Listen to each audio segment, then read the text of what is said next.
माझे नाव नंदिनी आहे। मी 6 महिन्यांची गर्भवती होते।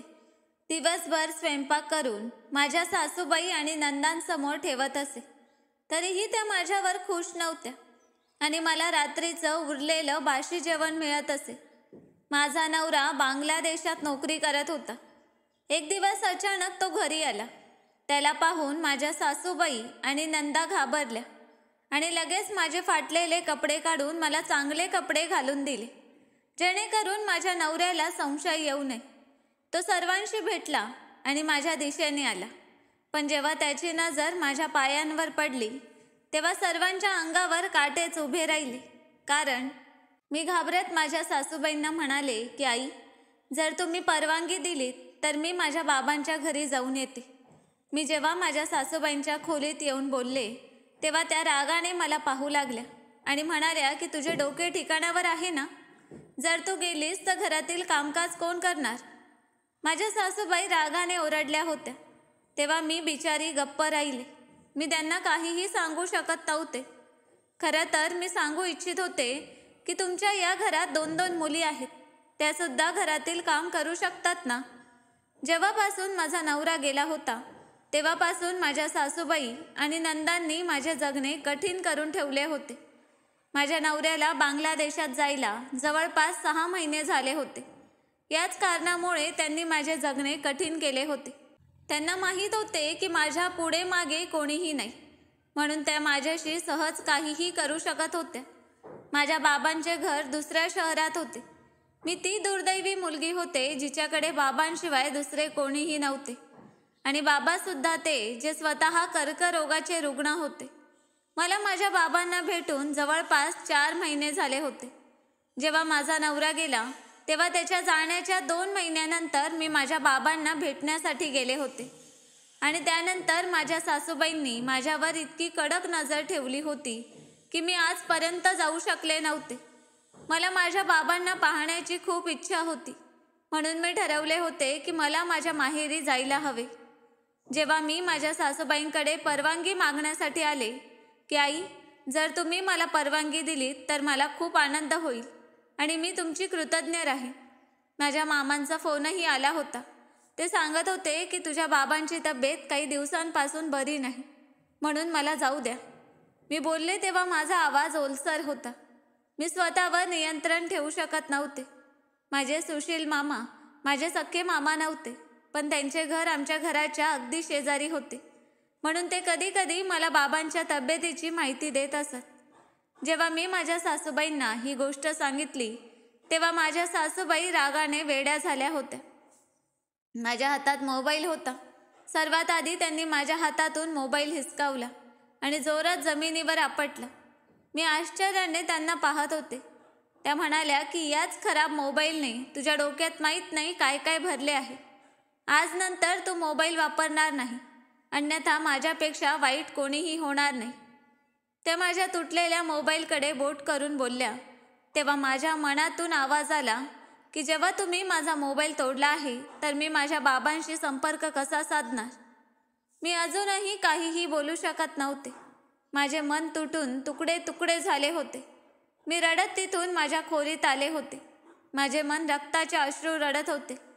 आतापर्यंत मी कधी कधी आठवड्यात 2 किंवा 3 वेळा माझ्या बाबांशी फोनवर बोलत असे आणि आता हा आधारही माझ्यापासून हिरावला गेला होता। माहीत नाही आता माझे काय होणार होते। मी माझ्या नवऱ्याशी आणि बाबांशी कसे बोलणार, हा विचार करत माझे डोके खराब होत होते। दुपारचा वेळ होता। दुपारचे जेवण सर्वांनी घेतले होते। मी स्वयंपाकघराची साफसफाई करायला सुरुवात केली होती। माझ्या 3 नंदा होत्या, ज्यांनी माझे जगणे कठीण करून ठेवले होते। सर्वात मोठ्या नंदेचे नाव नेहा होते, दुसऱ्या क्रमांकाच्या नंदेचे नाव शीतल आणि तिसऱ्या नंदेचे नाव काव्या होते। सिंकजवळ उभी राहून भांडी घासत होते की माझी सर्वात मोठी नणंद नेहा आली। तिचं अद्याप कुठेही लग्न ठरले नव्हते। माझ्या 2 लहान नंदा माझ्याच वयाच्या होत्या, पण त्यांचेही अद्याप कुठेही लग्न ठरले नव्हते। नेहाने म्हटले की नंदिनी वहिनी, माझ्यासाठी 1 कप चहा बनवा। माझ्या डोक्यात खूप दुखत आहे। ती मला आदेश देत आली होती आणि आदेश दिल्यानंतर तिथून निघून गेली होती। मी बिचारी जी सगळी भांडी आत्ता घासून झाली होती आता पुन्हा चहा बनवण्यासाठी पातेली उचलली आणि चुलीवर चहा चढवला. 10 मिनिटातच चहा तयार झाला. मी तो चहा कपात ओतत होते की माझी सर्वात लहान नणंद काव्यासुद्धा आली. ती सुद्धा चहाची फरमाईश करू लागली. तेव्हा माझे डोके फिरू लागले. दिवसभर माझा असाच स्वयंपाकघरातच जात असे. मी धैर्य करून काव्याला म्हटले की काव्या, तू तुझ्यासाठी चहा स्वतः बनव. नुकतेच मी नेहासाठी चहा बनवला आहे. माझे डोके स्वतः दुखण्याने फाटत आहे. माझे फक्त इतके म्हणणे होते की काव्या, जी माझ्यापेक्षा पूर्ण 1.5 वर्षाने लहान होती, रागाने वेडी झाली. तिने म्हटले की तुमची हिंमत कशी झाली मला नकार देण्याची. मी आत्ता आईंना बोलवते. ती इतके म्हणत स्वयंपाकघरातून बाहेर पडली होती आणि मी माझे डोके पकडून उभे राहिले होते. मी ओळखले होते की आता माझ्या सासूबाई येतील आणि मला माहीत नाही काय काय ऐकवतील. 5 मिनिटे गेली होती की माझ्या सासूबाई माझ्या त्या लहान नंदेसोबत स्वयंपाकघरात आल्या आणि म्हणू लागल्या की नंदिनी, तुझी हिंमत कशी झाली माझ्या मुलीचे काम न करण्याची? काय तुझ्यात इतके धाडस आले आहे? हे आमचे घर आहे. आम्ही तुला 2 वेळेचं जेवण देतोय, हाच आमचा चांगुलपणा समज. नाहीतर मी आजच तुला या घरातून काढून टाकेन आणि पुन्हा कधीही या घरात प्रवेश करू देणार नाही. माझ्या सासूबाईंनी जेव्हा ही गोष्ट सांगितली तेव्हा मी ओलसर डोळ्यांनी त्यांच्याकडे पाहू लागले. मला विश्वास बसत नव्हता की या माझ्या त्या सासूबाई आहेत ज्या माझ्या नवऱ्याच्या असताना माझ्यावर खूप प्रेम दाखवत होत्या आणि माझी काळजी करत होत्या. माझ्या लग्नाला 2 वर्ष झाली होती. 1.5 वर्ष मी माझ्या नवऱ्यासोबत राहिले होते आणि आता त्यांना दुसऱ्या देशात जायला 6 महिने झाले होते. मी म्हटले, नाही आई, अशी काही गोष्ट नाही. माझ्या डोक्यात दुखत होते म्हणून मी काव्याला सांगितले होते की ती तिच्यासाठी चहा स्वतः बनवून घेईल. यात काही अडचण नाही. नेहाने मला चहा बनवायला सांगितले होते, पण मी त्याचबरोबर शीतलच्या खोलीत सुद्धा चहा देऊन आले होते आणि त्यानंतरच काव्याने सुद्धा चहा मागितला होता. मी चहा बनवत थकले होते. माझ्या बोलण्यावर माझ्या सासूबाई आणि काव्या गप्प झाल्या होत्या. त्या दोघी आई मुलगी तिथून निघून गेल्या होत्या. माझ्या सासूबाई सुद्धा तिच्यासाठी चहाचा आदेश देऊन गेल्या होत्या आणि म्हणू लागल्या की चल ठीक आहे, आता माझ्यासाठी आणि काव्यासाठी चहा बनव. मी जाणत होते की आता माझी एक नणंद शीतल सुद्धा येईल. जरी मी तिला आधीच चहा दिला असला तरी ती मला काही नवे काम देऊन जाईल. मी चहा बनवला होता आणि माझ्या सासूबाईंच्या खोलीत ठेवून आले होते. मी माझ्यासाठी चहाचा कप बनवला होता. माझ्या डोक्यात सुद्धा खूप वेगाने दुखत होते.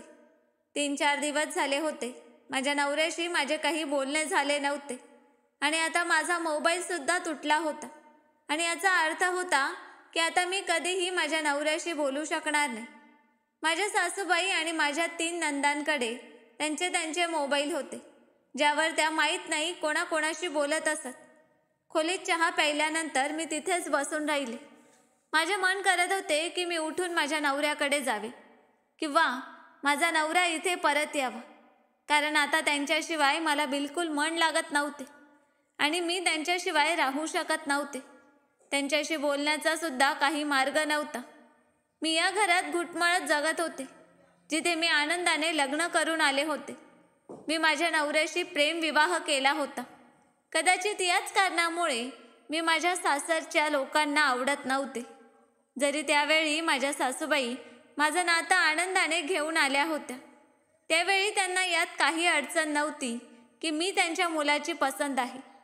मी माझ्या खोलीतच बसून राहिले आणि तिथेच मला झोप लागली. जेव्हा माझे डोळे उघडले तेव्हा संध्याकाळचा वेळ होत होता.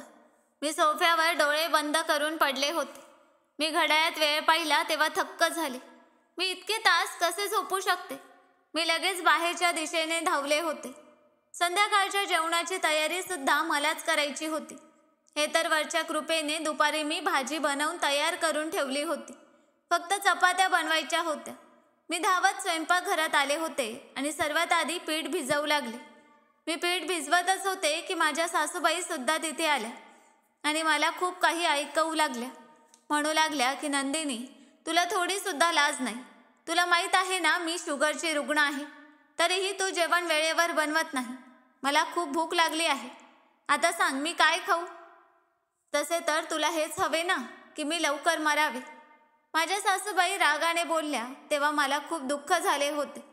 मी त्यांना पूर्ण माझ्या आईसारखे समजत होते आणि आता त्या मला खूप काही गोष्टी ऐकवू लागल्या होत्या.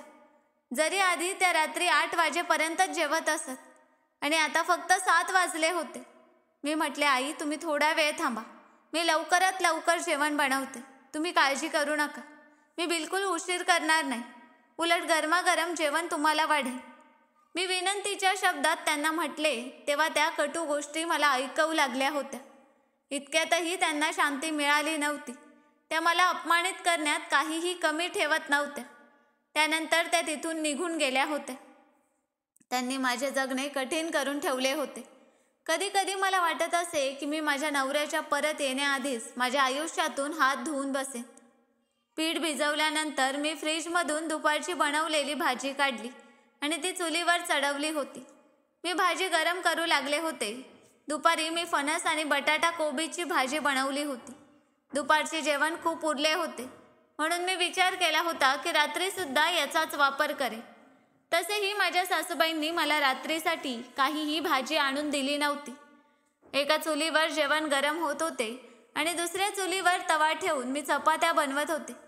मी जाणत होते की जर त्या 4 आई मुलींना वेळेवर जेवण मिळाले नाही तर त्या या गोष्टीचा घरात खूप गोंधळ घालतील.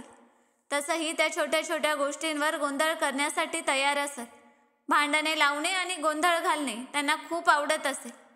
हे सर्व वेळेसोबत त्यांच्या स्वभावात समाविष्ट झाले होते. मी त्यांच्यासाठी या घराची सून नव्हे तर नोकराणी बनले होते. जेवणासाठी उशीर झाला तर सर्व मिळून इतका गोंधळ करत की माझे हातपाय सुस्त होत असत. माहीत नाही का त्यांना इतकी भूक लागत असे.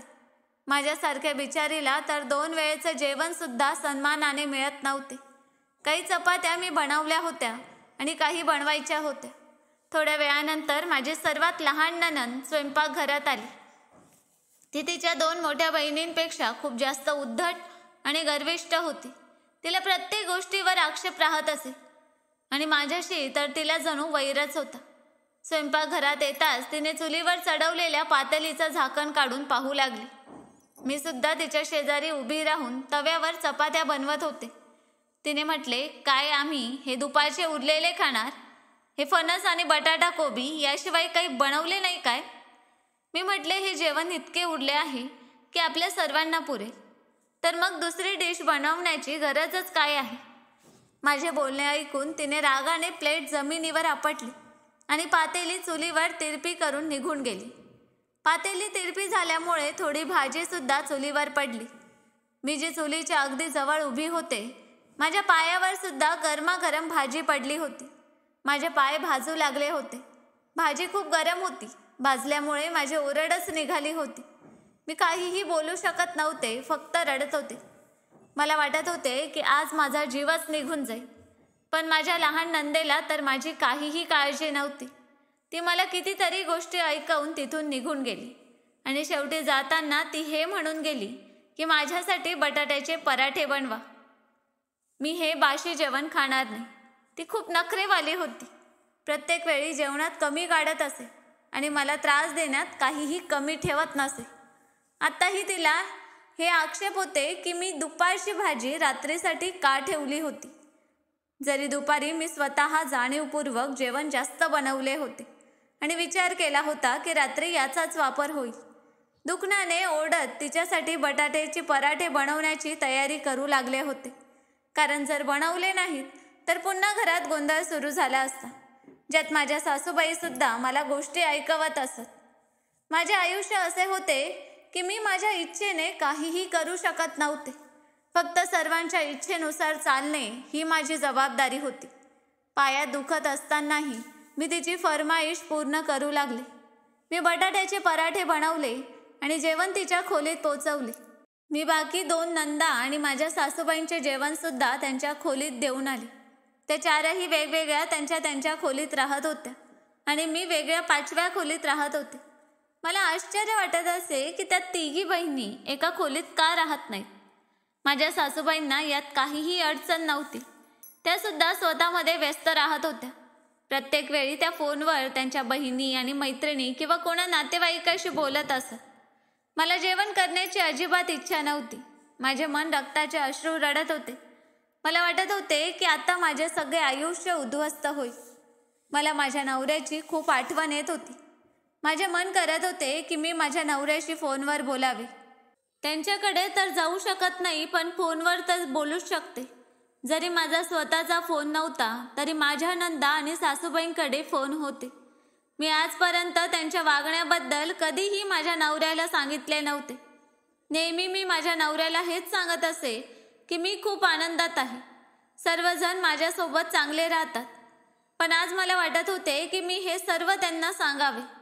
त्यांचे अत्याचार दिवसेंदिवस वाढत होते, जे माझ्या सहनशक्तीच्या बाहेर होते. मी स्वयंपाकघरात उभी राहून भांडी घासत होते. माझे डोके दुखण्याने फाटत होते. माहीत नाही का प्रत्येक वेळी माझ्या डोक्यात दुखत असे. मी सिंकजवळ उभी राहून भांडी घासत होते तेव्हा माझ्या सासूबाई तिथे आल्या आणि प्रश्न विचारणाऱ्या नजरेने मला पाहू लागल्या. तू अजून इथे काय करत आहेस? बाहेर पड. रात्रीचे 9 वाजले आहेत आणि तू लाईटसुद्धा चालू ठेवली आहे. तुला माहीत आहे की बिल किती जास्त येत आहे. बिल तुझ्या बाबांना थोडेच द्यायचे आहे. बिल तर माझा मुलगाच भरेल ना. त्यांनी माझ्या बाबांचा उल्लेख केला होता तेव्हा मी लहान मुलासारखी ढसाढसा रडू लागले. मी म्हटले, आई, तुम्हाला काही हक्क नाही की तुम्ही माझ्या बाबांबद्दल अशा गोष्टी बोलाव्यात. तुम्हाला जे काही म्हणायचे आहे ते मला बोला. मी फक्त इतकीच गोष्ट म्हटली होती की माझ्या सासूबाई रागाने वेड्या झाल्या होत्या आणि त्या चप्पल काढून मला मारू लागल्या. त्यांनी माझ्या कमरेवर इतक्या जोरात चप्पल मारली होती की मला खूप धोकादायक दुखापत झाली होती आणि हे दुखणे माझ्या कमरेला चिकटत होते आणि त्या मला मारतच होत्या. मी जमिनीवर बसून त्यांचे दुखणे सहन करत होते आणि त्या रागाने वेड्या होऊन मला मारतच होते. त्यांना काहीही काळजी नव्हती की मी सुद्धा त्यांच्या मुलीसारखी एक मुलगीच आहे आणि माझेसुद्धा काही आयुष्य आहे. आता हद्द इतकी झाली होती की त्यांनी माझ्यावर हात उगारणे सुद्धा सुरू केले होते. चप्पल मारत मारत कदाचित त्यांचा हात थकला असेल. त्या चप्पल फेकून तिथेच उभ्या राहिल्या आणि ओरडत म्हणाल्या की जर पुन्हा माझ्यासमोर तोंड चालवण्याचा प्रयत्न केलास तर तुझी जीभच ओढून काढेन. समजले तुला? त्या एखाद्या विखुरलेल्या वाघिणीसारख्या माझ्यावर गुरकावू लागल्या होत्या. मी त्यांच्यासमोर दोन्ही हात जोडले होते. माझ्या तोंडातून काहीच निघत नव्हते. मी त्यांना सांगू इच्छित होते की त्या माझ्यावर इतके मोठे अत्याचार करू नयेत जितके त्या स्वतः सहन करू शकत नाहीत. पण त्यांना तर काहीच भान नव्हते. त्या मानवतेचा विसर पडून बसल्या होत्या आणि उलट सुलट गोष्टी बोलून त्या स्वयंपाकघरातून बाहेर पडल्या. माझे पाय आधीच भाजलेले होते आणि आता तिथे फोडही येऊ लागले होते, कारण मी त्यावेळी काही औषधं लावले नव्हते आणि मी तिथेच माझे काम संपवू लागले होते. आता माझ्या सगळ्या शरीरात चप्पल खाल्ल्यामुळे प्रचंड वेदना होत होत्या. मी फार कष्टाने जमिनीवरून उठले आणि स्वयंपाकघराचा दरवाजा बंद करत माझ्या खोलीत पोचले होते. खोलीत जाताच मी खुर्चीवर बसले आणि ढसाढसा रडू लागले.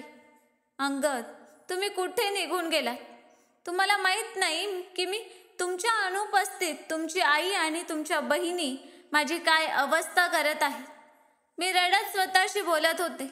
मला वेदनेची तीव्र जाणीव होत होती, पण माझ्याकडे काहीही औषध नव्हते आणि या घरात कोणालाही माझी काळजी नव्हती. मी माझ्या जखमांवर औषध लावू इच्छित होते जेणेकरून मला थोडे सुख मिळेल, पण कदाचित औषध लावल्यानेही काही फायदा होणार नव्हता, कारण औषध तर बाहेरील जखमांवर लावले जाते. आतल्या जखमांचा उपचार फक्त शब्दांनी होतो आणि शब्दांचे औषध माझ्याकडे नव्हते. माझ्या घरात तर शब्दात विष मिसळले जाते, जे आता हळूहळू माझ्या सगळ्या शरीरात पसरत होते. मी फार त्रासले होते. माझे आयुष्य अत्यंत कठीणतेने जात होते. काही वेळ मी तिथेच बसून रडत राहिले आणि नंतर उठून स्नानगृहात शिरले. थोड्या वेळाने मी बाहेर आले तेव्हा काही ताजेतवाने वाटत होते. मी पुन्हा बिछाण्यावर बसून रडू लागले आणि हात जोडून छताकडे प्रार्थना करू लागले की हे देवा, माझी आणखी किती परीक्षा बाकी आहे. माझा नवरा कधी येईल? कधी त्यांच्याशी माझं बोलणं होईल? कधी माझे आयुष्य सोपे होईल? कधी माझ्या आयुष्यातील त्रास संपतील? मी आता काहीही सहन करू शकत नाही. माहीत नाही का मला खूप थंडी वाजत होती. थोड्या वेळ वरच्या देवाकडे तक्रारी केल्यानंतर मी बिछाण्यावर झोपले आणि पुन्हा वरच्या देवाकडे प्रार्थना करत होते, कारण वरच्या देवाशिवाय आता माझ्याकडे काही मार्ग नव्हता. मला वाटत होते जसे मी पूर्ण एकटी आहे, माझ्यासोबत कोणीही नाही. माझ्याकडे एक माझ्या बाबांचंच नातं होतं आणि माझ्या सासूबाईंनी सांगितले होते की मी माझ्या बाबांना भेटूही शकत नाही. जर मी माझ्या बाबांना भेटण्यासाठी निघाले तर त्या मला या घरात परत येण्याची कधीही परवानगी देणार नाही. त्यांनी सांगितले होते की या घरात येण्याची गरज नाही. मी माझ्या बाबांवर ओझे होऊ इच्छित नव्हते. माझे बाबा तरुणपणी लायब्ररियन होते. आता सुद्धा त्यांना महिन्याला थोडेसे वेतन मिळत असे, ज्याने त्यांचा गुजारा फार कष्टाने होत होता. आणि माझा नवरा दर महिन्याला त्यांच्या पगारातून एक निश्चित रक्कम आम्हाला पाठवत असत. म्हणून आम्ही 5 स्त्रियांचा गुजारा चांगला चालत होता. बाकी सर्व ठीक होते, फक्त माझ्या मनाचे जग जे दिवसेंदिवस उजाड होत होते. नंतर मी प्रार्थनेसाठी हात उचलले होते आणि सर्व काही देवावर सोडले होते आणि पुन्हा रडण्यासाठी बसले होते. मी वारंवार वरच्या देवाकडे प्रार्थना करत राहत होते की तो सर्व काही ठीक करेल. माझा नवरा माझ्याकडे नव्हता. त्याच्या जाण्यानंतरच मला कळले होते की मी गर्भवती आहे आणि मी त्यांना ही आनंदाची बातमी मोबाईलवरच दिली होती. ते फार आनंदित झाले होते. त्यांनी सांगितले होते की मी माझी खूप काळजी घ्यावी, मी आनंदात राहावं. पण त्यांना काय माहीत होतं की या घरात माझ्यासोबत काय काय होत आहे. माझ्या डोळ्यातून सतत अश्रू वाहत होते. मला माझ्या नवऱ्याची आठवण येत होती, तसेच माझ्या बाबांचीही आठवण येऊ लागली होती. बाबांनी माझे लग्न फार कष्टाने केले होते. ते लग्नाआधी मला नेहमी सांगत असत की मुली, तू काळजी करू नको, मी तुझे लग्न मोठ्या थाटात करेन. तुझ्या लग्नासाठी चांगला हुंडा आणि फर्निचर विकत घेईन. आणि नंतर त्यांनी तसेच केले होते. त्यांच्या पगारातून थोडे थोडे पैसे साठवून त्यांनी माझ्यासाठी हुंडा विकत घेतला होता. मी जाणत होते की मी या मऊ मुलायम बिछाण्यावर झोपते आणि ते या थंडीतही पातळ बिछाण्यावर चादर घेऊन झोपत असतील. त्यांची काळजी घेणारा कोणीही नव्हता. ते एकटे पडले होते. माझा कोणी भाऊ बहीणही नव्हते. आणि आई जेव्हा मी 12 वर्षांची होते तेव्हाच या जगातून गेली होती. आमच्या घरात बेड नव्हता, फक्त खाटा होत्या. पण त्यांनी मला हुंड्यात डबल बेड दिले होते. माझ्या डोळ्यातून अश्रू थांबत नव्हते. एकीकडे मला माझ्या बाबांची आठवण येत होती आणि दुसरीकडे मला माझ्या नवऱ्याची आठवण सतावत होती. माझे डोके फाटत होते. माहीत नाही ते माझ्याविषयी काय विचार करत असतील की मी इतके दिवस त्यांना फोन का केला नाही. पण त्यांना काय माहीत होते की इथे तर माझा मोबाईलच तोडला गेला आहे आणि तोही त्यांच्या आईने तोडला आहे. रडत रडत माहीत नाही मला कधी झोप लागली. मला कळलेही नव्हते. मी झोपेच्या दुनियेत हरवले होते. सकाळी माझा डोळा सूर्याची पहिली किरण पडताच उघडला होता, कारण मला सुरुवातीपासूनच लवकर सकाळी उठण्याची सवय होती. नंतर उठताच मी घरातील सगळ्या कामात गुंतले. त्या दिवशी सुद्धा मी सर्वात आधी अंगणाची साफसफाई करण्यासाठी खोलीबाहेर पडले होते. मी झाडू उचलला आणि थंडीतच अंगणाला झाडू लावू लागले. माझ्या नंदा तर त्यांच्या खोलीची सफाई सुद्धा माझ्याकडूनच करवत असत आणि दुपारी जवळपास 12पर्यंत त्या झोपून उठत असत. हे पूर्ण मोठे घर मी एकटीच सांभाळत असे. त्या तर फक्त इथे पाहुण्यांसारखे आयुष्य जगत होत्या. अंगणाची सफाई करताना मला जवळपास 1 तास गेला होता, कारण आमच्या अंगणाच्या मध्यभागी एक आंब्याचे झाड सुद्धा होते. ते फार मोठे तर नव्हते, पण पाने खूप पसरवत असे. म्हणून ते उचलत उचलत मला इतका वेळ लागला होता की आता ऊन सुद्धा थोडे तीव्र होऊ लागले होते आणि माझ्या सासूबाई सुद्धा जाग्या झाल्या होत्या. मी अंगणाची सफाई करत होते. अचानक माझ्या डोक्यावर एक दगड येऊन आदळला. तेव्हा मी वरच्या दिशेने पाहू लागले. जेव्हा मी वर पाहिले तेव्हा रागाने मुठ्ठी आवळल्या. दगड फेकणारा कोणी नव्हता तर तोच मूर्ख शेजारी, जो नेहमी नीच कृत्य करत असे. त्याने छोटासा दगड म्हणून फेकला होता जेणेकरून मी त्याच्या दिशेने पाहीन, आणि आता तो त्याच्या प्रयत्नात यशस्वी सुद्धा झाला होता. माझे मन करत होते की कुठून तरी त्याला एक मोठा दगड उचलून मारावा, ज्याने त्याच्या डोक्याला इजा होईल. पण मी गोष्ट वाढवू इच्छित नव्हते, म्हणून मी लगेच दुसऱ्या दिशेने पाहू लागले.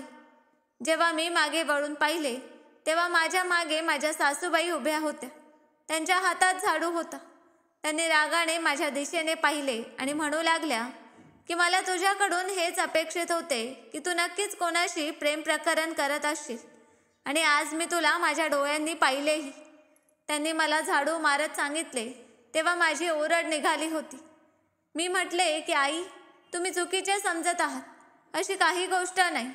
मी रडू लागले होते कारण मी माझ्यावर चुकीचे आरोप सहन करू शकत नव्हते. मी वारंवार त्यांच्याकडे विनंती करत होते आणि सांगत होते की मी तर फक्त सफाई करत होते, पण त्या माझं काहीही ऐकत नव्हत्या. त्या अशाच होत्या. जेव्हा मला मारण्यावर येत तेव्हा त्यांना काही ऐकू येत नव्हते. त्या मला झाडूने मारत होत्या. मला माझ्या हातात ओरखडे जाणवत होते. मला वेदना होत होत्या. माझ्या शरीरावर कपडे होते म्हणून शरीर सुखरूप होते, पण तरीही मला वेदना जाणवत होत्या.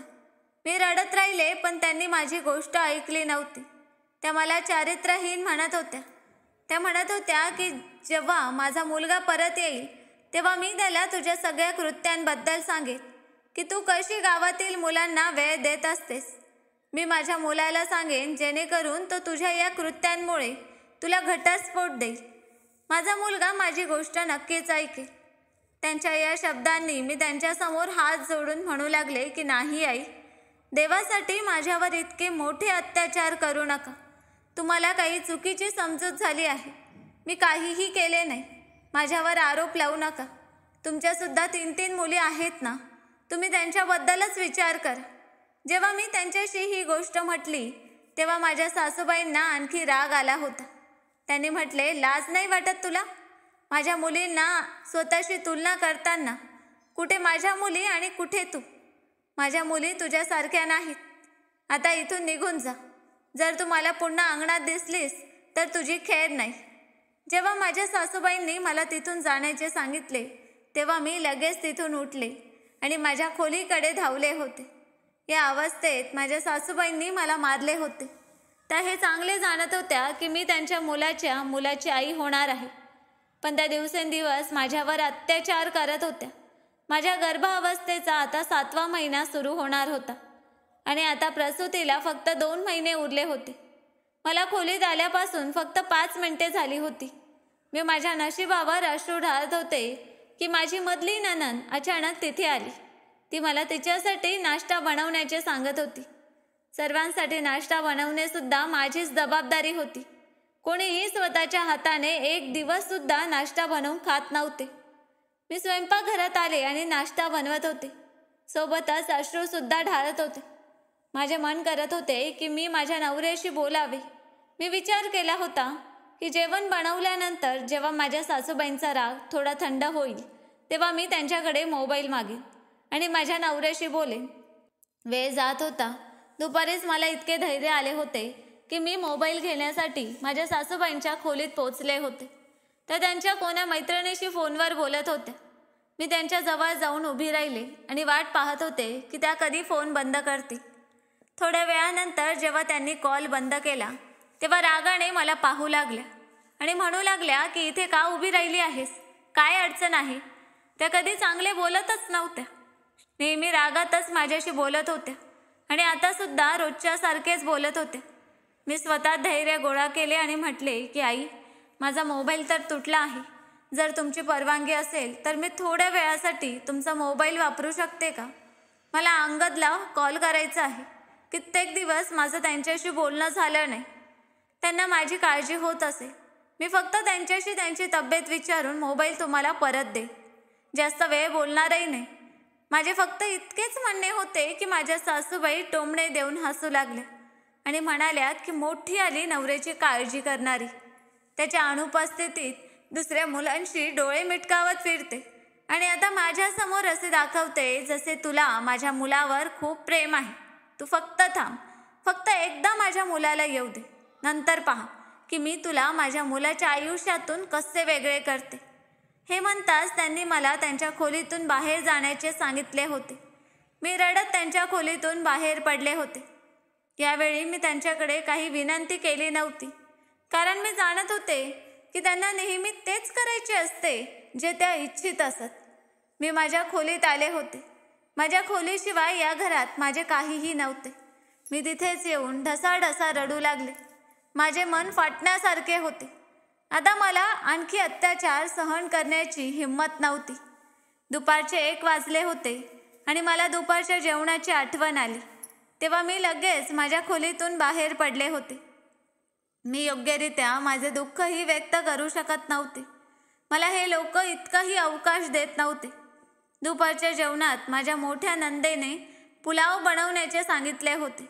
मी तिच्या फरमाईशवर तिच्यासाठी वाटाण्याचा पुलाव बनवू लागले होते.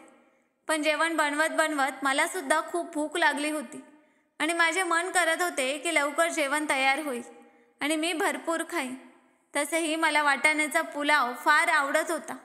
पण आजपर्यंत मी माझ्या इच्छेने कधीही काही बनवले नव्हते. हे तर माझ्या नंदेचे उपकार होते की तिला वाटाण्याचा पुलाव आवडत होता आणि आज तिच्या सांगण्यावरच पुलाव बनत होता. जेवण तयार झाले तेव्हा त्या सगळ्या स्वयंपाकघरात आल्या आणि मला तिथून जाण्याचे सांगितले. मी जेवण तयार केल्यानंतर कोशिंबीर वगैरे कापत होते आणि ते सुद्धा तयार करून ठेवले होते आणि प्लेटसुद्धा धुतल्या होत्या. आता फक्त जेवण वाढण्याचीच वाट पाहत होते. त्यांनी मला तिथून काढून टाकले आणि सांगितले की माझा या जेवणावर काही हक्क नाही. मी या घराची नोकराणी आहे आणि नोकराणीला तर उरलेले जेवण दिले जाते. आता मी काम संपवले आहे म्हणून माझे इथे राहणे योग्य नाही. मला खूप भूक लागली होती. मी रडत पुन्हा माझ्या खोलीत आले होते. माहीत नाही त्यांना माझ्यासोबत काय वैर होता. त्यांनी तर माझे सगळे आयुष्यच कठीण करून ठेवले होते. माझे डोके फाडत होते. एक तर मला भूक लागली होती कारण सकाळी मला नाश्ताही मिळाला नव्हता. त्यावेळी सुद्धा जेव्हा मी माझ्यासाठी नाश्ता बनवू लागले होते तेव्हा माझ्या सासूबाईंनी तिथे येऊन मला बाहेर काढलं होतं आणि आता सुद्धा त्यांनी मला जेवण दिलं नव्हतं आणि सांगितलं होतं की मी रात्रीचे उरलेले जेवण खाईन. वेळ असाच जात होता आणि शेवटी रात्रीचा वेळसुद्धा आला होता. रात्रीचे जेवणसुद्धा मी माझ्या हातांनीच बनवले होते.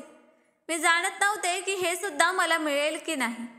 तसे तर मला कधी कधी दिवसात 2 वेळा तर कधी एकदाच जेवण मिळत असे. ही काही नवीन गोष्ट नव्हती. मला आता या गोष्टींची सवय होऊ लागली होती. पण वरच्या देवाचीच कृपा होती की रात्री त्यांनी मला जेवणापासून रोखले नव्हते. ही गोष्ट वेगळी होती की मी त्यांचे उरलेले जेवणच खाल्ले होते. पण तरीही मला काही फरक पडत नव्हता. कारण जेव्हा माणसाला भूक सतावते तेव्हा माणूस पोट भरण्यासाठी काहीही करतो. माझी सुद्धा तीच अवस्था होती. मी त्यांच्या समोरचे उरलेले जेवणच खाल्ले होते. त्या सगळ्या त्यांच्या खोलीत विश्रांतीसाठी निघून गेल्या होत्या आणि मी अजून स्वयंपाकघरात लाईट चालू करून स्वयंपाकघर साफ करत होते. सगळी भांडी विखुरलेली होती. इतके की सर्वत्र गोंधळ माजला होता. कारण माझ्या लहान नंदेने रात्रीच्या जेवणात तिच्यासाठी डोसा बनवला होता. तसे तर घरातील सगळी कामे मीच करत असे. पण कधी कधी ती मोबाईलवरून कोणती डिश बनवायचं शिकत असे तेव्हा स्वतःच बनवत असे. ती स्वयंपाकघराचा नाश करून ठेवत असे. सर्वत्र सामान पसरलेले असते. ती कोणतेही काम करण्यात इतकी गंदगी करत असे की सर्वत्र भांडी विखुरलेली असत, ज्यांना गोळा करत मी थकले होते. सिंक भांड्यांनी भरलेले होते. तिने डोसा बनवण्यात जी भांडी वापरली होती ती सुद्धा धुतली नव्हती आणि रात्रीच्या जेवणाची भांडी सुद्धा तशीच पडलेली होती. सिंकवर भांडी धुताना माझ्या डोळ्यातून सुद्धा अश्रू वाहत होते. मला प्रचंड विश्रांतीची गरज होती. पण या घरात मला शांततेचा श्वास सुद्धा मिळत नव्हता. मग विश्रांती कशी मिळणार? माझे मन सुद्धा रक्ताचे अश्रू रडत होते. अचानक तिथेच माझ्या सासूबाई आल्या. त्यांच्या हातात मोबाईल होता. त्यांनी म्हटले, नंदिनी, अंगदचा कॉल आला होता. तो तुझ्याशी बोलू इच्छित आहे. मी माझ्या सासूबाईंची गोष्ट ऐकून आनंदित झाले. मी त्यांच्याकडे आनंदाने पाहिले. त्यांनी माझ्या या आनंदाचा फायदा घेत म्हटले की पण माझी एक अट आहे. मी तुझं अंगदशी बोलणं करून देईल. पण जेव्हा माझ्या सासूबाईंनी ही गोष्ट म्हटली तेव्हा मी त्यांच्याकडे प्रश्न विचारणाऱ्या नजरेने पाहू लागले. त्यांनी म्हटले की तू त्याला काहीही सांगणार नाहीस की घरात तुझ्यासोबत काय होते. उलट नेहमीप्रमाणे यावेळी सुद्धा हेच सांगशील की तू फार आनंदित आहेस आणि पूर्ण ठीक आहे. जर तू काही उलटसुलट गोष्ट केलीस तर तू जाणतेस की मी तुझी काय अवस्था करेन. माझ्या सासूबाईंची गोष्ट ऐकून मी भयंकर घाबरले होते आणि मी लगेच म्हटले की आई, मी समजले तुम्ही काय म्हणू इच्छिता. मी त्यांना काहीही सांगणार नाही. फक्त तुम्ही एकदा माझं त्यांच्याशी बोलणं करून द्या. मी रडत म्हटले की माझ्या नवऱ्याशी बोलण्यासाठी मी तडफडत आहे. कृपया माझं एकदा त्यांच्याशी बोलणं करून द्या. माझे इतके म्हणणे होते की माझ्या सासूबाईंनी मोबाईलवर माझ्या नवऱ्याचा नंबर डायल केला आणि मोबाईल माझ्या हवाली केला. जेव्हा दुसऱ्या बाजूने कॉल उचलला गेला तेव्हा मी स्वयंपाकघरातून बाहेर पडू लागले, जेणेकरून एकटी मी माझ्या नवऱ्याशी बोलू शकेन. तेव्हा मागून माझ्या सासूबाईंनी मला पकडले आणि तिथेच उभे राहण्याचा इशारा केला. मी तिथेच उभी राहिले. मी त्यांच्यासमोर काय बोलू शकत होते? फक्त माझ्या नवऱ्याची तब्येत वगैरे विचारले होते. ते मला म्हणत होते की नंदिनी, तुझा आवाज मला काही विचित्र वाटतोय. असे वाटते जसे तुझी तब्येत ठीक नाही. पण मी त्यांना म्हटले होते की नाही, मी पूर्ण ठीक आहे. फक्त नुकतेच झोपेतून उठले आहे. मी माझ्या सासूबाई असताना माझ्या नवऱ्याशी आणखी काहीही बोलू शकत नव्हते. आणि जर त्या नसत्या तरीसुद्धा मी माझ्या नवऱ्याला काहीही सांगितले नसते. मी जाणत होते की जर मी अंगदला काहीही सांगितले तर त्या माझे जगणे कठीण करतील. मी त्यांच्याशी 5 ते 10 मिनिटे बोलले होते. तेव्हा माझ्या सासूबाई इशारा करू लागल्या, जेणेकरून मी मोबाईल बंद करेन. मी माझ्या नवऱ्याला फक्त हे म्हटले होते की माझी तब्येत ठीक नाही. मी खोलीत विश्रांतीसाठी जात आहे. तुमच्याशी नंतर बोले आणि मला झोपसुद्धा येत आहे. मी झोपण्यासाठी जात आहे. त्यांनी मला माझ्या मोबाईलबद्दल विचारले होते. तेव्हा मी त्यांना फक्त इतकेच सांगितले होते की मोबाईल माझ्या हातातून सुटून जमिनीवर पडला, ज्यामुळे तो तुटला. मी त्यांना खरे तर सांगू शकत नव्हते. माझे इतके म्हणणे होते की त्यांनी सुद्धा म्हटले होते की ते या महिन्यात जेव्हा मला पैसे पाठवतील तेव्हा मी माझ्यासाठी एक नवीन मोबाईल विकत घेईन. त्यांची गोष्ट ऐकून मी आनंदित झाले होते. माझ्या सासूबाईसुद्धा तिथेच उभ्या राहून सर्व ऐकत होत्या. मी समजले होते की कदाचित ते त्यांच्या मुलाची गोष्ट ऐकतील आणि मला नवीन मोबाईल विकत घेऊन देतील. पण असे बिलकुल झाले नव्हते. वेळ जात होता आणि महिन्याच्या शेवटचा वेळसुद्धा आला होता. माझ्या नवऱ्याने त्यांचा पगार पाठवला होता. मी माझ्या सासूबाईंकडे मोबाईलबद्दल म्हटले तेव्हा त्या माझ्यावर रागवू लागल्या. म्हणू लागल्या की तुझी हिंमत कशी झाली ही गोष्ट म्हणण्याची? मी तुझा जीव घेईन. सासूबाईंची गोष्ट ऐकून माझी बोलतीच बंद झाली होती. मी त्यांच्याशी आणखी काहीही बोलू शकले नव्हते. तसेही मी जाणत होते की त्या मला मोबाईल घेऊन देणार नाही. मी तर फक्त असेच एकदा त्यांना विनंती करून पाहत होते. मी माझ्या खोलीत आले होते. माझ्या डोळ्यातून अश्रू वाहत होते. पण आता माझ्या तोंडातून काहीही आवाज निघत नव्हता. मी मुक्की होऊन राहिले होते. मी जाणत होते की आता माझे हेच आयुष्य आहे. माहीत नाही माझा नवरा कधी परत येईल.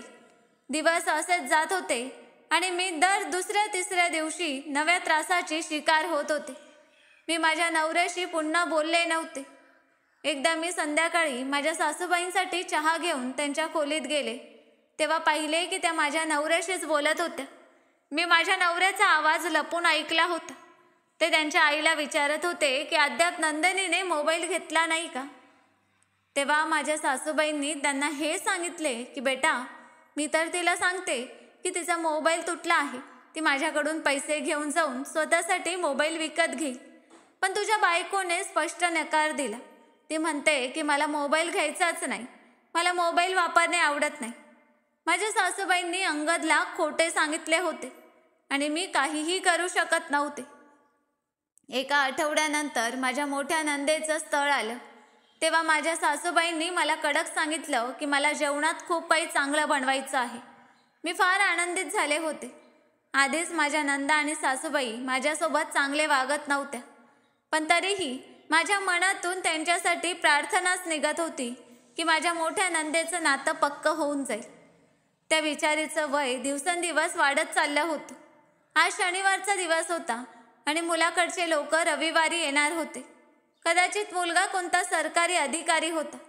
कोणती मोठी पोस्ट तर नव्हती, पण तरीही चांगल्या कुटुंबाशी संबंधित होता. माझ्या सासूबाई आणि माझी नणंद फार आनंदित झाल्या होत्या. त्यांनी सगळं राशन वगैरे मला मागवून दिलं आणि मी सकाळपासूनच जेवण बनवण्यात गुंतले होते. मी कठीण काम 1 दिवस आधीच करून ठेवले होते. मी विचार केला होता की रविवारी जास्त काम करावे लागणार नाही. दुपारीच ते लोक आमच्याकडे दुपारच्या जेवणावर येत होते. सकाळपासून काम करताना मी थकले होते. काम 12 पर्यंत संपले तेव्हा मी आंघोळीसाठी खोलीत पोहोचले होते. काम करण्यामुळे माझे कपडे खूप घाणेरडे झाले होते आणि घामाची दुर्गंधीही येत होती. म्हणून मी आंघोळ करून कपडे बदलले होते. थोड्या वेळानंतर मुलाकडची लोकंसुद्धा आली. मी स्वयंपाकघरात गेले आणि त्यांच्यासाठी चहा बनवू लागले. मी चहा बनवला तेव्हा तिथेच माझी नणंदसुद्धा आली आणि म्हणू लागली की मी घेऊन जाईल. मी चहाचा ट्रे तिच्या हातात दिला होता आणि तिच्यासोबत चालले होते. जेव्हा मी आत शिरले तेव्हा मुलाच्या आई मला पाहू लागल्या. मुलगासुद्धा मलाच पाहत होता. कदाचित त्यांना वाटले होते की मीच मुलगी आहे. जरी चहाचा ट्रे तर माझ्या नंदेने हातात घेतला होता. मुलाच्या आईने मला त्यांच्याजवळ बसण्याचे सांगितले. तेव्हा माझ्या सासूबाईंनी विचित्र नजरेने मला पाहिले.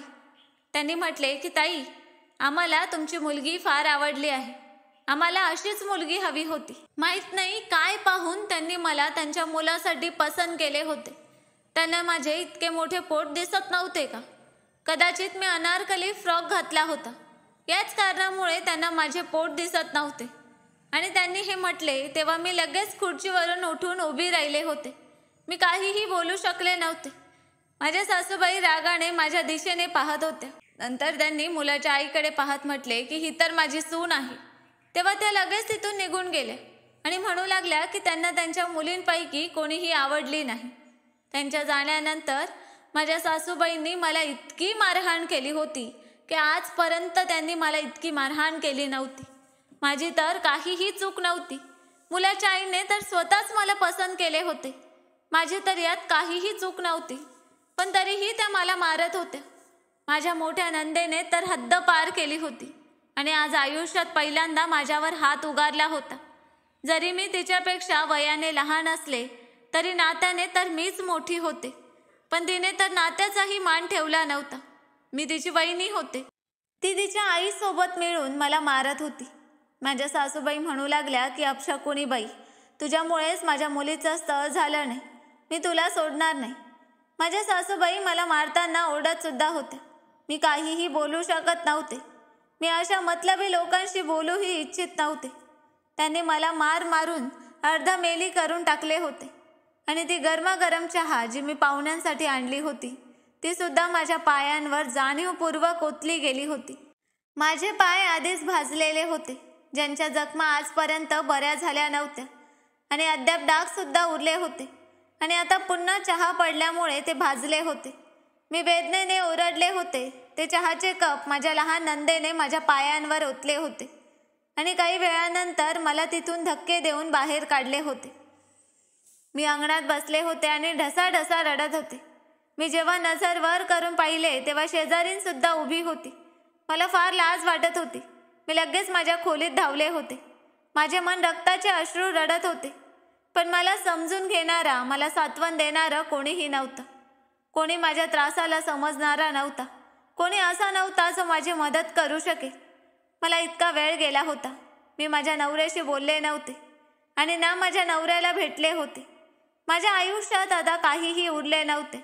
ना कोणता आनंद होता आणि ना कोणते सुख होते. फक्त दुःखाची एक दलदल होती ज्यात मी रुतत चालले होते. माझ्या सासूबाई आणि नंदा माझ्या सासूबाईंच्या खोलीत बसून मोठमोठ्या आवाजात मला शिव्या देत होत्या. त्या शिव्या मला माझ्या खोलीपर्यंत ऐकू येत होत्या, पण मी काहीही करू शकत नव्हते. वेळ जातच होता, कारण वेळ तर कोणासाठीही थांबत नाही. या घटनेला सुद्धा 2-3 दिवस झाले होते. दुपारचा वेळ होता. मी स्वयंपाकघरात उभी राहून जेवण बनवत होते. दरवाजावर थाप पडली तेव्हा मला आश्चर्य वाटले की शेवटी यावेळी कोण आले. मी दरवाजाकडे जाऊ लागले तेव्हा माझी नणंद, जी नुकतीच स्वयंपाकघरात आली होती, मला तिथेच थांबवून स्वतः दरवाजाकडे चालली होती. माझ्या बाकीच्या 2 नंदासुद्धा जेवण घेण्यासाठी स्वयंपाकघरात आल्या होत्या. तेव्हा अचानक माझ्या लहान नणंद काव्याच्या ओरडण्याचा आवाज येऊ लागला, ज्यावर माझ्या सासूबाई सुद्धा त्यांच्या खोलीतून बाहेर पडल्या होत्या. त्या सुद्धा त्यांच्या मुलीकडे धावल्या होत्या. माझ्या दोन्ही नंदा त्यांच्या भावाला पाहून थक्क झाल्या होत्या. मी फाटलेले जुने कपडे घालून होते आणि जेवण बनवत होते आणि त्यांच्या कपड्यांवरून वाटत होते जसे त्या काही काम करत नाहीत. स्वयंपाकघराचे 2 दरवाजे होते. त्या मागच्या दरवाजाने मला माझ्या खोलीत घेऊन आल्या होत्या आणि लगेच मला कपडे बदलण्याचे सांगितले होते. मी घाबरले होते. माझी मधली नणंद शीतलने मला तिचे कपडे दिले होते. ती माझ्या नवऱ्यासमोर हे दाखवू इच्छित होती की मी इथे फार चांगले राहते. मला सुद्धा काही फरक पडत नव्हता. जसे त्यांनी मला सांगितले मी तसंच केले होते. मी तर फक्त आणि फक्त माझ्या नवऱ्याला भेटू इच्छित होते आणि त्यांच्या येण्याने फार आनंदित झाले होते. थोड्या वेळानंतर मी नणंदांसोबत माझ्या खोलीतून बाहेर पडले होते. माझ्या नवऱ्याला पाहून माझ्या डोळ्यातून अश्रू वाहू लागले होते. त्यांना माहीत नव्हते की मी किती कठीण अवस्थेत माझ्या नवऱ्याला भेटले होते. आणि नंतर जेव्हा ते माझ्या दिशेने आले तेव्हा सर्वात आधी त्यांची नजर माझ्या पायांवर पडली होती. माझ्या पायांवर फोड आलेले होते आणि आधीचे डागसुद्धा स्पष्ट दिसत होते आणि त्यावर मी तुटलेली चप्पल घातली होती, जिला मी कापडाच्या तुकड्याच्या मदतीने जोडून घातले होते. त्या माझ्यासोबत असेच करत होत्या. त्यांनी मला शांततेत राहू दिले नव्हते आणि ना कधी माझी काळजी घेतली होती. कपडे बदलताना त्यांना हे लक्षात आले नव्हते की माझी चप्पलसुद्धा तुटलेली आहे. ती सुद्धा तीच चप्पल होती जी मी माझ्या नवऱ्यासोबत विकत घेतली होती. त्यांनी माझ्या पायांकडे पाहिले तेव्हा माझ्या सासूबाई आणि माझ्या नंदांचा घसा कोरडा होऊ लागला होता, कारण मी पाहू शकत होते की त्यांच्या चेहऱ्याचा रंग उडाला होता. माझा नवरा विचारू लागला होता की काय झाले. मी त्यांना फक्त इतकेच सांगितले की माझ्याकडून गरम चहा पडला होता, तो सुद्धा चुकून. पण ते माझ्या बोलण्यावर विश्वास ठेवत नव्हते. ते म्हणत होते की नाही, हे सर्व चुकून होऊ शकत नाही. असे वाटते की कोणी जाणीवपूर्वक तुझ्या पायांवर चहा फेकला आहे. मी त्यांची गोष्ट मानत नव्हते आणि सतत नकारच देत होते. पण माझ्या सासूबाई आणि नंदांना सुद्धा वाटत होते की कुठे मी त्यांचे रहस्य उघडे तर करणार नाही ना. त्या घाबरत होत्या. माझ्या नवऱ्याने माझ्या पायातील फोडांना दुर्लक्षित केले असते, पण तुटलेली चप्पलची गोष्ट वेगळीच आहे. मी त्यांना काही खोटी कहाणी सांगत होते, पण सध्या अंगदने शांतपणे माझ्या भाजलेल्या पायांकडे पाहिले होते. त्यांना माझी काळजी होत होती. पुन्हा एकदा अंगणाच्या दरवाजावर थाप पडली तेव्हा माझा नवरा दरवाजा उघडण्यासाठी पुढे सरसावला होता. तिथे ती शेजारीण उभी होती जी माझ्यावर होणारे अत्याचार फार चांगले जाणत होती. तिची छत आमच्या छताला जोडलेली होती. ती नेहमी कधी कधी स्वतःच्या छतावर चढून माझ्यावर होणारे अत्याचार पाहत असे. कदाचित आज तिने माझ्या नवऱ्याला येताना पाहिले होते. माझ्या नवऱ्याच्या येण्याने तिने माझ्या नवऱ्याला अशी गोष्ट सांगितली होती की तो त्याच्या आईवर रागवू लागला होता. आमच्या शेजारणीने माझ्या नवऱ्याला सर्व काही खरे खरे सांगितले होते की माझ्या नवऱ्याच्या अनुपस्थितीत माझ्या सासूबाई आणि नंदांनी माझ्यावर किती अत्याचारांचे डोंगर तोडले आहेत. माझ्या नवऱ्याला हे सर्व ऐकून विश्वासच बसत नव्हता, पण तो माझी अवस्था पाहून समजला होता की शेजारीण खरे बोलते आहे आणि त्याने तिच्या बोलण्यावर विश्वास ठेवला होता. त्याने त्याच्या आईला म्हटले की आई, मला तुझ्याकडून हे अपेक्षित बिलकुल नव्हते. मी तर समजत होतो की तू नंदिनीला मनापासून स्वीकारले आहेस. जर ही तुला आवडत नव्हती तर मग तू माझे लग्न हिच्याबरोबर का केले. माझा नवरा रागाने बोलला होता. त्यांचा आवाज सुद्धा ओलसर होत होता. ते पुरुष असूनही माझ्यामुळे ओलसर आवाजाने त्यांच्या आईशी भांडत होते. माझ्या सासूबाई आणि नंदा काहीही बोलत नव्हत्या, कारण आता त्यांची बोलतीच बंद झाली होती. नंतर माझ्या सासूबाईंकडे खोटे बोलण्याचा सुद्धा पर्याय उरला नव्हता, म्हणून त्या माझ्याकडे माफी मागू लागल्या आणि म्हणू लागल्या की सुनबाई, आम्हाला माफ कर. त्यांनी त्यांच्या मुलाकडून सुद्धा माफी मागितली आणि म्हटले की बेटा, मला ही मुलगी सुरुवातीपासूनच आवडत नव्हती, म्हणून माझ्याकडून चूक झाली. माझ्या नवऱ्याने म्हटले की नाही, तुमच्याकडून चूक नाही झाली, उलट तुम्ही फार मोठे पाप केले आहे. तुम्हाला माहीत आहे की ही गर्भवती आहे, तरीही तुम्ही तिच्यावर अत्याचार केले. मी माझ्या बायकोला घेऊन इथून निघून जाईन. ही गोष्ट ऐकून माझ्या सासूबाई घाबरल्या आणि माझ्या नवऱ्याच्या पायात पडल्या. रडत म्हटल्या की नाही बेटा, असे करू नकोस. तू माझा एकमेव आधार आहेस. मला जाणीव झाली आहे की हिच्यावर अत्याचार करण्यामुळेच माझ्या मुलींचे लग्न होत नाहीये. हे ऐकताच त्या माझ्या पायात पडल्या. मला आश्चर्य वाटत होते की शेवटी इतके मोठे बदल कसे आले. कदाचित त्यांना खरोखर जाणीव झाली होती आणि त्यासुद्धा चोरी पकडले जाऊन बिथरल्या होत्या की कुठे त्यांचा कमावता मुलगा त्यांच्या हातातून निघून जाईल. मी माझ्या सासूबाईंना खांद्याने पकडले होते, त्यांना उभे केले होते. मी म्हटले की आई, तुम्ही हे काय करत आहात. तुम्ही माझ्या मोठ्या आहात, माझ्या नवऱ्याच्या आई आहात. माझा नवरा त्यांच्या बहिणींवर फार नाराज होता. तो म्हणत होता की मी या लोकांना इतक्या सहज माफ करणार नाही. नंतर तो मला घेऊन खोलीत आला होता. तेव्हा मी त्यांना सर्व काही खरं खरं सांगितलं होतं. ते माझ्याकडे माफी मागत होते. जरी यात त्यांची काहीही चूक नव्हती. ते फार चांगले होते. माझे मन अत्यंत आनंदित झाले होते, कारण ते नेहमीसाठी परत आले होते आणि आता तर आमचे मूल त्यांच्या उपस्थितीत होणार होते. मी जाणत होते की आता माझे आयुष्य आधीप्रमाणे होईल, जेव्हा मी माझ्या नवऱ्याच्या उपस्थितीत माझ्या घरात शांततेने राहू शकेन.